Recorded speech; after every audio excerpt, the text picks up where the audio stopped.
Guys welcome to our channel barefoot Pragati. Pragati. तो हम आ गए हैं अपने गेस्ट हाउस के बैकयार्ड में। तो आपसे आज कुछ ज़रूरी डिटेल्स शेयर करने के लिए कि हम यहाँ कैसे आए, हमें वीज़ा अप्लाई कैसे किया, तो ये सारी डिटेल्स आपसे शेयर करेंगे मेरे हस्बैंड, और मैं भी आपको कुछ कुछ डिटेल्स देते चलूँगी। तो चलिए वीडियो को स्टार्ट करते हैं जल्दी से। हाँ, तो हम रूम पे ही बैठे हुए थे आज, तो हमें लगा कि भाई ऊपर बैठे-बैठे क्या करेंगे, आप लोगों को भी थोड़ा-सा नज़ारा दिखा दें हमारे बैकयार्ड का और कुछ गप्पे-शप्पे भी मार लेंगे आपसे। तो बहुत लोगों को जानकारी चाहिए होता है कि आप यहाँ पे कैसे आ सकते हो।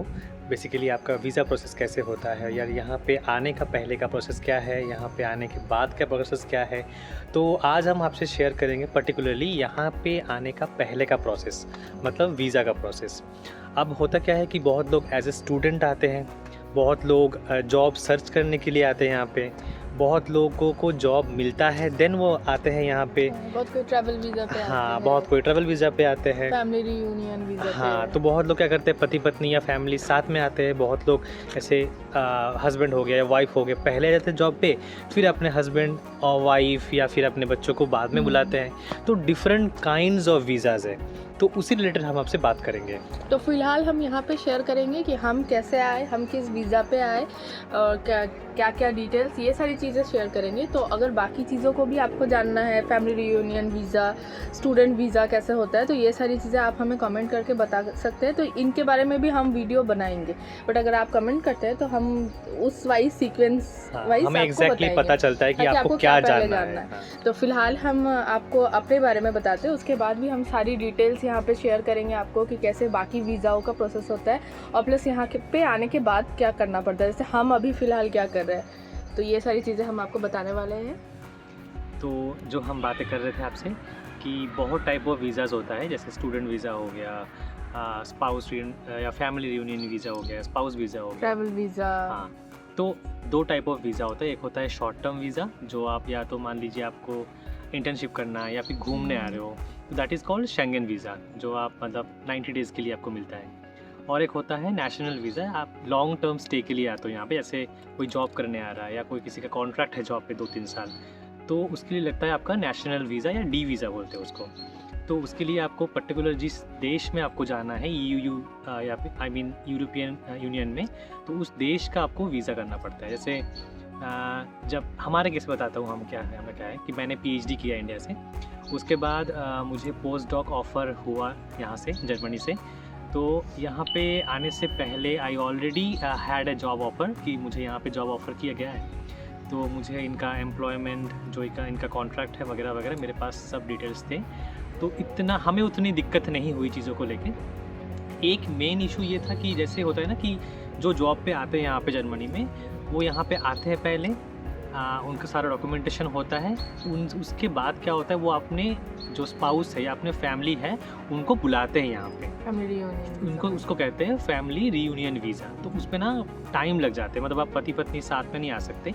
पति या पत्नी को इनमें दोनों में से कोई पहले आ जाते हैं यहाँ पे, जिनका जॉब होता है यहाँ पे, फिर बाद में वो अपने स्पाउस को यहाँ पे बुला सकते हैं। हमारे केस में क्या था कि हम दोनों को साथ में ही आना था।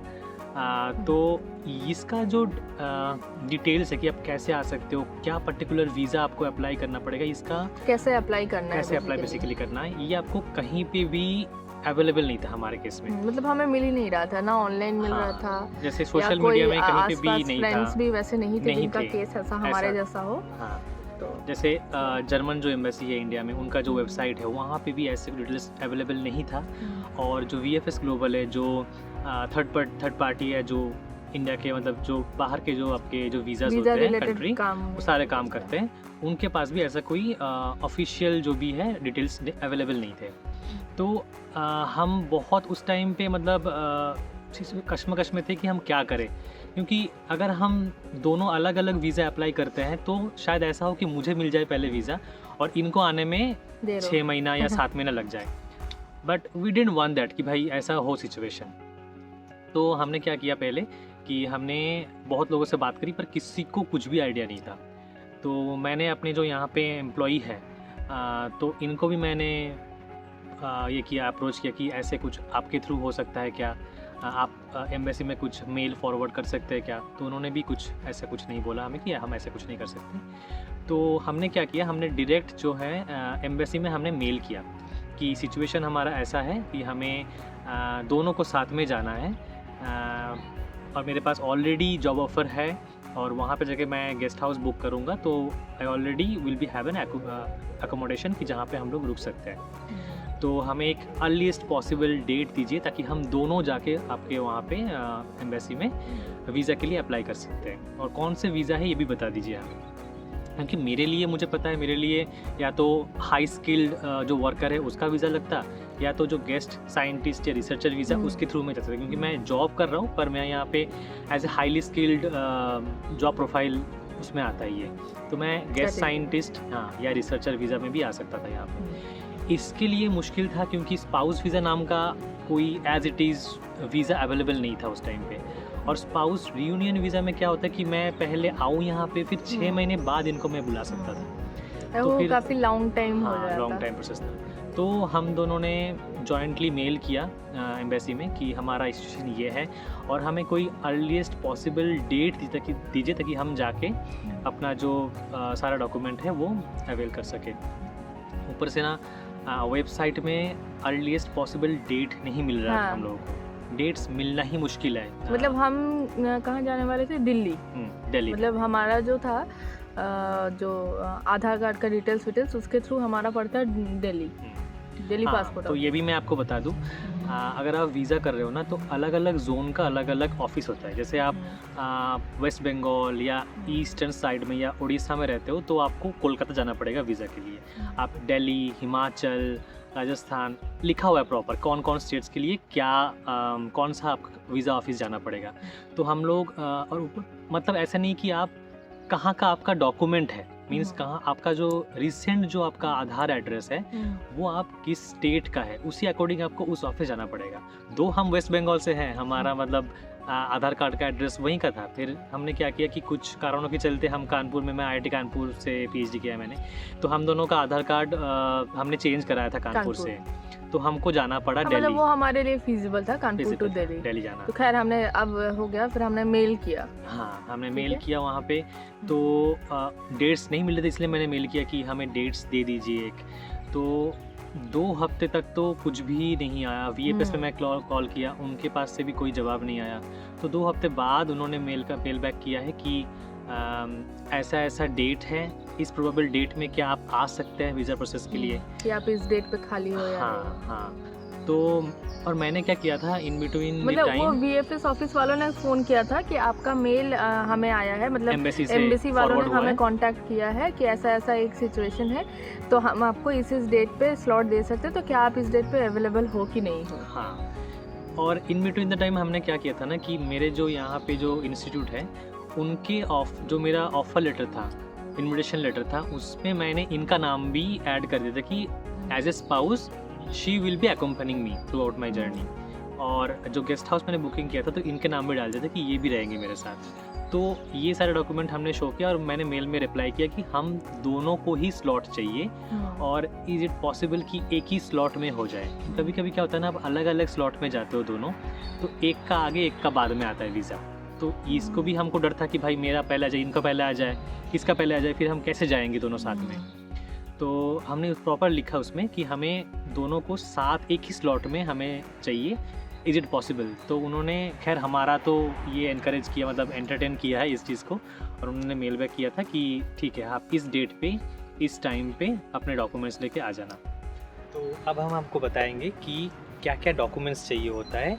हम बेसिकली हम दोनों के जो वीज़ा था उसमें हमने क्या क्या डॉक्यूमेंट्स अटैच किया था, लेकिन उससे जाने से पहले आपको एक मस्त चीज़ दिखाता हूँ यहाँ पे। ये देखिए हमारे बैकयार्ड में ना, जिनको चेस बहुत पसंद है उसके लिए बना हुआ है। तो आप बेसिकली ये आप उठा के रख सकते हो। जैसे आपके घोड़ा अगर आपके 2.5 चाल चलता है तो 1 2 2.5 उठा के आप खेल सकते हो। कितनी मज़ेदार है ना चीज़ें। तो मैं इसको फिलहाल रख देता हूँ अपनी जगह पे और वापस से अपने पॉइंट पे आते हैं। हाँ, तो हाँ क्या क्या डॉक्यूमेंट्स चाहिए होता है। तो जैसे 2 टाइप मैंने वीज़ा अप्लाई किया था उसमें। तो एक मैंने बताया जैसे गेस्ट साइंटिस्ट और रिसर्चर वीज़ा, और एक मैंने लगाया था उसमें कि मैंने कवर लेटर में साफ साफ लिखा था कि मेरा जॉब प्रोफाइल ये है और मुझे ऑफ़र किया गया है ये जॉब, और मेरे जो पत्नी है वो मेरे साथ इस ड्यूरेशन में 2 साल के कॉन्ट्रैक्ट में वो मेरे साथ रहेंगी, और उनका भी नाम मैंने इन्विटेशन लेटर में लिखा हुआ था। तो एक मैंने कवर लेटर लिखा हुआ था डिटेल्स, उसमें मैंने लिखा था कि मैं 2 वीज़ा अप्लाई कर रहा हूँ, एक मेरे लिए जो एज ए गेस्ट साइंटिस्ट और रिसर्चर वीज़ा होगा, और एक मेरा पत्नी का होगा जो एज ए डिपेंडेंट वीज़ा मेरे साथ जाएंगे। तो मेरे केस में जो भी डॉक्यूमेंट्स हैं वो मैंने लगा, जैसे कवर लेटर हो गया, मेरे इन्विटेशन लेटर हो गया। मेरे केस में होस्टिंग एग्रीमेंट चाहिए होता है, स्टूडेंट के केस में नहीं चाहिए होता है। जो जॉब करते हैं या जॉब प्रोफाइल में आते हैं उनके लिए चाहिए होता है होस्टिंग एग्रीमेंट, जो आपको आपके जो इंस्टीट्यूशन है या आपके जो कंपनी है वो आपको प्रोवाइड करते हैं, वो आपको सबमिट करना होता है। उसके बाद मेन चीज़ जो है आपके पासपोर्ट, सबसे इम्पॉर्टेंट चीज़ आपके पासपोर्ट, जिसके जो आप जब अप्लाई कर रहे हो उससे 6 महीने आगे तक वैलिड होना ज़रूरी है।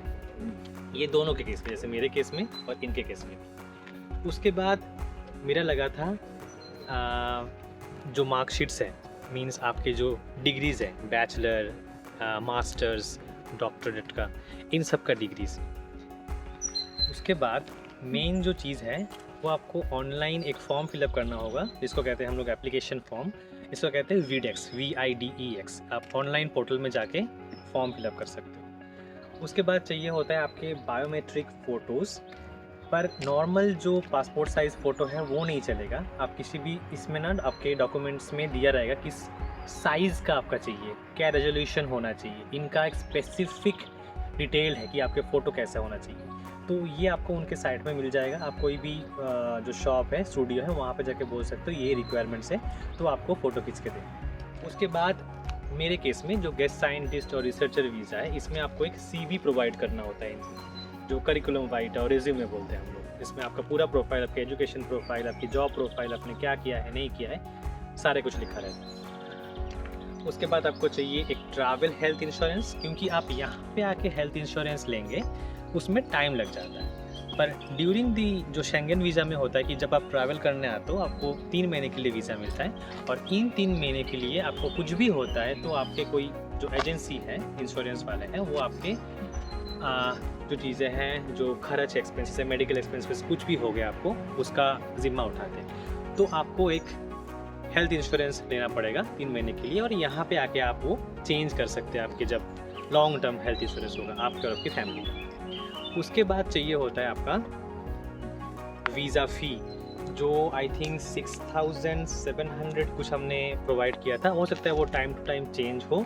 तो ये सारे डिटेल्स है और ये सारे लिस्ट ऑफ चेकलिस्ट है और डॉक्यूमेंट्स है जो मैंने प्रोवाइड किया था फॉर दिल्ली, क्योंकि इनके जो ऑफिसेस है, दिल्ली, मुंबई हो गया, कोलकाता हो गया, चेन्नई हो गया, तो हर एक में ना अलग अलग डॉक्यूमेंट्स मांगते हैं लोग। तो आपको देखना है कि आपके जोन वाइज आपको कहाँ पे जाना है, किस ऑफिस में जाना है, और उसके वेबसाइट में जाके देखना है कि क्या क्या डॉक्यूमेंट्स चाहिए होगा। तो आपका वीज़ा एक बार में ही लग जाए, ये नहीं कि आप कुछ लेना भूल जाओ या कुछ जुगाड़ करना भूल जाओ, वहाँ पे आपको पता चले जाके कि ये चीज़ें तो मेरे पास नहीं है, तो आपको नहीं मिलेंगे वीज़ा। ये चीज़ें बहुत दिक्कत होती है, जो लोग ना प्रॉपर डॉक्यूमेंट नहीं देखते हैं, क्या क्या उनके पास क्या क्या है और क्या क्या चाहिए उनको वीज़ा के लिए, लोग नहीं प्रोवाइड कर पाते हैं, तो बहुत लोगों को बहुत दिक्कत होती है। तो मैंने क्या क्या डॉक्यूमेंट सबमिट किया था ये मैंने आपको बता ही दिया है, पर आपके ईज़ हो इसलिए हम क्या करेंगे कि जो जो चेकलिस्ट है उसका एक लिंक मैं प्रोवाइड कर दूंगा डिस्क्रिप्शन में, वहाँ पे जाके आप उसके थ्रू चेक कर सकते हैं कि आपके जोनल ऑफिस कौन सा पड़ेगा और जोनल ऑफिस के अकॉर्डिंग क्या क्या डॉक्यूमेंट्स आपको चाहिए होगा। तो अब आते हैं स्पाउस वीज़ा के लिए हमें क्या क्या डॉक्यूमेंट चाहिए होता है। तो मेरे केस में मुझे क्या क्या डॉक्यूमेंट लगे थे, तो मुझे जो फर्स्ट थिंग है वो है पासपोर्ट, और पासपोर्ट में भी आपका स्पाउस का नाम मेंशन होना चाहिए। उनके पासपोर्ट में भी स्पाउस का नाम मेंशन होना चाहिए और मेरे पासपोर्ट में भी मेरे स्पाउस का नाम मेंशन होना चाहिए। उसके बाद मुझे लगे थे स्कूल सर्टिफिकेट्स, मतलब हायर डिग्री तक 10th का सर्टिफिकेट प्लस मैंने जहाँ तक की भी पढ़ाई की है तो वो सर्टिफिकेट मुझे चाहिए। प्लस आपका जो भी रेसिडेंस है, आप जहाँ पे अब फ़िलहाल रह रहे हो तो वहाँ का एक रेसिडेंशियल प्रूफ चाहिए। जैसे जो मेरा था आधार कार्ड, तो हमारा आधार कार्ड था कानपुर का, तो वो था, और हमें चाहिए था बर्थ सर्टिफिकेट। और क्या है कि जो मेरा बर्थ सर्टिफिकेट था वो जो था वो हिंदी में था, तो हमें उस बर्थ सर्टिफिकेट को फिर ट्रांसलेट कराना पड़ा। तो नॉर्मली क्या कहते हैं ये लोग, या तो आप उसको इंग्लिश में ट्रांसलेट कराओ या तो फिर आप उसको जर्मन लैंग्वेज में ट्रांसलेट कराओ। तो जर्मन लैंग्वेज में ट्रांसलेट कराना तो पॉसिबल नहीं था, तो फिर हमने उसको इंग्लिश लैंग्वेज में ट्रांसलेट कराया और एक नोटराइज पेपर भी बनाया उसके साथ। और दूसरी क्या चीज़ है, जो मेरा जो नाम है, मतलब मेरे नाम का सरनेम चेंज हुआ है आफ्टर माय मैरिज, तो ये भी एक इशू था। तो इसलिए हमने क्या किया, चूँकि मेरा नाम चेंज था, तो मैंने मेरे बर्थ सर्टिफिकेट का एक नोटरी पेपर में पहले तो बनाया इंग्लिश ट्रांसलेशन कि ये और ये सेम है। उसके बाद मेरा 10th का मार्कशीट और आधार कार्ड में नाम अलग होने के वजह से मैंने नोटरी, उसका भी मेरे पास नोटरी एफिडेविट पेपर था प्रॉपर कि हाँ मेरा नाम चेंज है और ये 2 लोग सेम है। प्लस जब आप नाम चेंज कराते हो तो आपके गैजेट्स में भी उसको प्रिंट कराना पड़ता है। तो मेरे 2, एक इंग्लिश पेपर और एक बंगाली पेपर में वो प्रॉपर ऐड था, तो वो चीज़ की भी मुझे ज़ेरॉक्स कॉपी सबमिट करने पड़ी थी। तो ये सारे डॉक्यूमेंट्स मुझे लगे थे। और जो मुझे डॉक्यूमेंट लगे थे उसमें थे एप्लीकेशन फॉर्म, वो मुझे लेके जाना था अपना बायोमेट्रिक के लिए, वही एक डिफाइंड साइज़ का जो फ़ोटो है वो लेना था, और ऑफ कोर्स वीज़ा फ़ी ये मुझे सबमिट करना था। और जो है जर्मन नॉलेज, जब आप स्पाउस वीज़ा में आते हो ना तो आपको A1 लेवल की जर्मन नॉलेज आनी चाहिए, पर क्योंकि ये हाई स्किल्ड वर्कर में यहाँ पे है तो इसलिए इनके जो स्पाउस है उन्हें अगर जर्मन नहीं भी आती है तो इट्स ओके। तो इसलिए मेरा जर्मन नॉलेज होना मैंडेटरी नहीं था, क्योंकि ये हाई स्किल्ड वर्कर है, तो इसलिए मुझे जर्मन सीखने की ज़रूरत नहीं पड़ी, तो मैं तो आ गई। अच्छा हाँ, और भी सपोर्टिंग डॉक्यूमेंट्स हमें लगे थे, तो वो भी मैं आपसे शेयर करती हूँ। तो उन सपोर्टिंग डॉक्यूमेंट्स में वन ऑफ द मेजर जो डॉक्यूमेंट है वो है आपका मैरिज सर्टिफिकेट। तो बहुत लोग क्या करते हैं कि शादी कर लेते हैं, जो रिचुअल होते हैं उसके बहुत दिन बाद रजिस्ट्री मैरिज करते हैं या कराते हैं, सर्टिफिकेट नहीं बनाते, तो उनके लिए बहुत इशू होने वाली है। क्योंकि क्या होता है ना कि आपके जो बाहर है आपकी शादी तभी मानी जाती है जब आपके पास प्रॉपर रजिस्ट्रेशन सर्टिफिकेट हो। तो जो लोग आना चाहते हैं मैं तो सजेशन दूंगा उनको कि आप पहले अपना रजिस्ट्री मैरिज जो सर्टिफिकेट है वो बना लीजिए, उसके बाद ही अप्लाई करिएगा।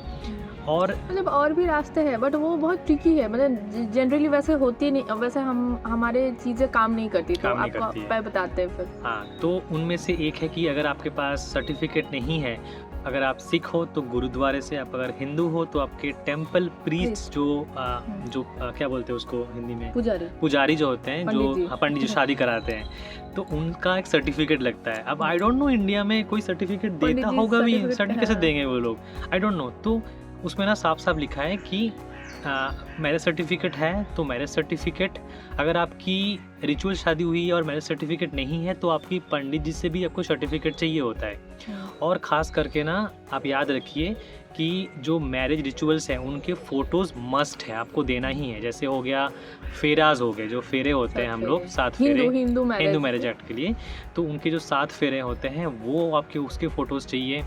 सप्तपदी कहते हैं हम लोग, जो चलते हैं, चलते हैं, नहीं सप्तपदी होता है जो चलते हैं साथ में शायद, वो होता है। आनंद करज होता है जो लड़की लोग वो करते हैं ना कि चावल फेंक के आते हैं। तो ये सब फोटोज चाहिए होता है, साफ साफ इन्होंने लिखा हुआ है। हाँ, अगर आपने हिंदू शादी की है तो ये आपको आनंद करज, सप्तपदी और फेराज, ये 3 उन्होंने मेंशन किया हुआ है कि ये 3 तो चाहिए ही चाहिए। जैसे हमारी रजिस्ट्री मैरिज की हमने दी थी, मैंने उनको नहीं बताया था कि हमने क्योंकि हमारे में भी शादी की थी, क्योंकि हमारे पास वैसे डॉक्यूमेंट्स थे नहीं, हमारे पंडित जी ने हमें कुछ वैसा दिया ही नहीं, तो वहाँ तो मामला फंस जाता। क्या पता आपके पास इतने सारे फोटोज है मतलब होंगे नहीं होंगे, प्रॉपर ना हो। हाँ। तो जैसे हमने उनको ये बताया कि हमने सिर्फ रजिस्ट्री मैरिज ही की है, नॉर्मल हिंदू। तो इतने मतलब लफड़े में ना पड़े, हमने बताया था कि हम बस रजिस्ट्री मैरिज किए हैं, सर्टिफिकेट। हाँ, और उसके हमने फोटोज प्रोवाइड की थी कि हमारे फैमिली जो है साइन कर रहे हैं, हम एक दूसरे को साइन कर रहे हैं उसमें डॉक्यूमेंट्स में,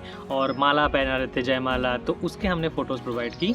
और सर्टिफिकेट मतलब लकीली हमारे जो सर्टिफिकेट था स्टेट का, हम दोनों वेस्ट बंगाल में मतलब जो स्टेट है वहाँ से किए, तो हमारे पूरा जो डॉक्यूमेंट था वो इंग्लिश में था, तो उसको हमें ट्रांसलेट नहीं कराना पड़ा।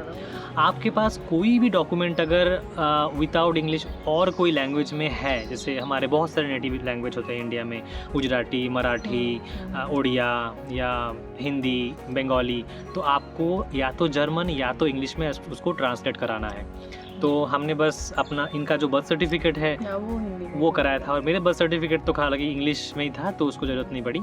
और जैसे इन्होंने कहा कि इनका जो पासपोर्ट का था, उन पासपोर्ट में क्योंकि नाम सरनेम चेंज था। सरनेम। हाँ, तो इन्होंने हमने क्या किया था, 2 न्यूज़पेपर में एडवर्टाइजमेंट दिया था। एक होना चाहिए इंग्लिश, एक होता है आपका जो नेटिव लैंग्वेज पे होता है, जैसे बंगाली या तो हिंदी जो भी है। मतलब देखिए, मैं तो ये सजेस्ट करूँगी कि अगर आप वीज़ा के लिए जा रहे हो तो आप उनका जो चेकलिस्ट है उसको तो आप फॉलो करो ही करो, और साथ में वहाँ लिखा भी रहता है कि अगर कोई जो है वो चाहे तो अपने साथ मतलब सपोर्ट में और सारे डॉक्यूमेंट्स भी जमा कर सकता है।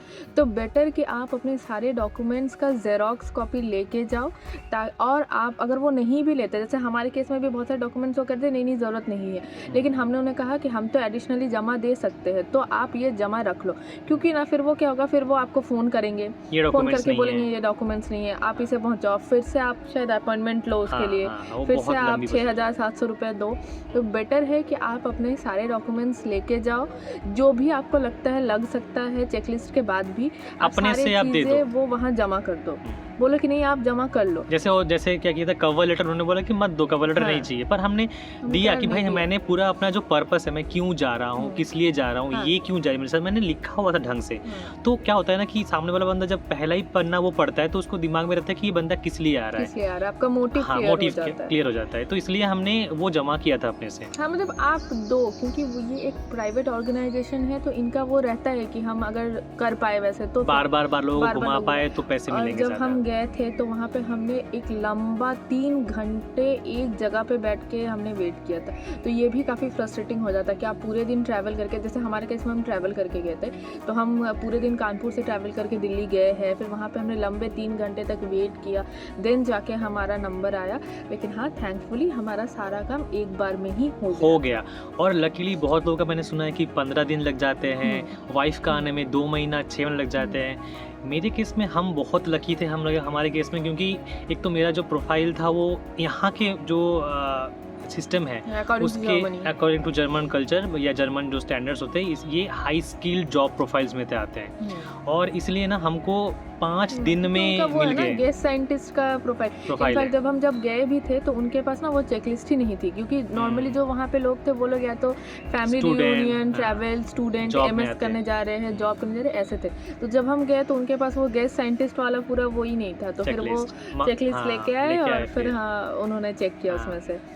तो ये सही है, हमारा हो गया। बट लकीली हाँ, हमने प्रिपरेशन ही वैसे करके गई थी कि नहीं, मैं उस बारे में तो नहीं कहूँगा, क्योंकि हमें ना मिल गया, मतलब 5 दिन में मिल गया वीज़ा, घर पे आ गया था वीज़ा। घर पे आ गया था, लेकिन हमने वही तो ना कि आपको लेना है उस तरीके से, आपको क्या कहते हैं स्लॉट लेना है। अगर आप आगे पीछे स्लॉट लोगे या 2 अलग स्लॉट लोगे तो पॉसिबल है कि 2 अलग स्लॉट के 2 अलग वीज़ा सेम डे के भी हो, लेकिन अलग अलग टाइम पे आपके घर पे आएंगे, तो वहाँ प्रॉब्लम हो जाती है। क्योंकि जैसे हमारा जो वीज़ा आया वो 1 साल का आया है और सेम डेट पे दोनों का आया है, तो अब हमें उसे फिर अब हमें उसे एक्सटेंड कराना पड़ेगा।